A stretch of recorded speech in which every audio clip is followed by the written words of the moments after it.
Welcome to Zim Celebrity TV. We are back again with the latest gossip nyaya dziri kupisa dziri kutenderera pasocial media. Mambo Dhuterere vakuenda kunorora mukadzi wavo wechi2 zvinova izvo zviri kushamisa vazukuru vambuya Nanda. Munongoziva mega last time takambokudza kuti Mambo Dhuterere vane mumwe mukadzi mukaramba mukati tiri kunyepa sataura kuno kuswera. Uyu munhu ari kutaura nezvekuti Mambo Dhuterere vane mumwe mukadzi avada kunorora. Munhu ari very close Mambo Dhuterere ihure ravo riya ratakambotaura nezvaro rakada kupedza muchato wani waMambo Dhuterere vadedza kuti mwana mudiki anogeza kwete mukadzi wangu akandinyepera nezvemakore. Saka teererai munzwe zvataurwa nereliable source. Munhu ari very close to Mambo Dhuterere anzi sorry hide ndatadza kugadzikana. Mambo Dhuterere vari kunorora musi weSaturday. Baby rinogara kuChinhoyi, second wife. Ndichaenda ikoko ndichakuudzai program. Uyu munhu ataura apa is very close to Mambo Dhuterere.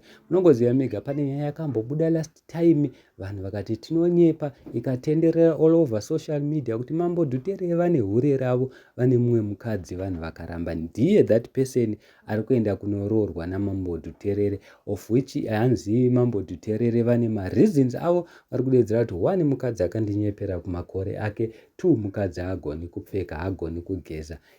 Vaenderera mberi zvinzi hanzi Mambo Dhuterere vari kuti ivo kuchechi kwavo kuchiposti vari kunobvumidzwa kuti munhu atore chero vakadzi vanoda. So guys, handizivi kuti munoti kudii nazvo, asi ndo nyaya iripo, ndo zviri kuitika. Tinongokutendai, tinongoti please like our videos, musubscribe nekuchannel yedu ndokuti tirambe tichikupai malatest ega. Tisu tinawo tisine takatakura. So handizivi guys munoti kudii, asi time will tell.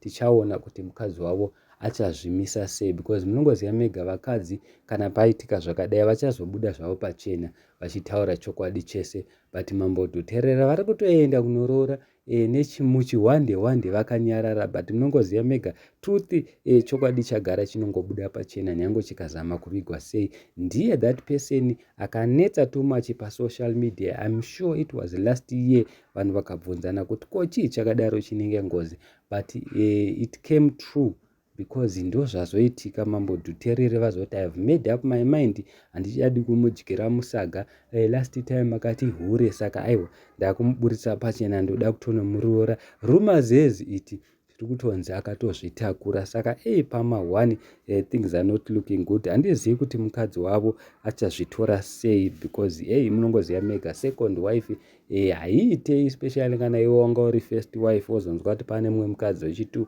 apa futi anenge ari mudiki kudarika iwe, especially judging from zvatakanzwa kwavari. Thank you so much. Don't forget to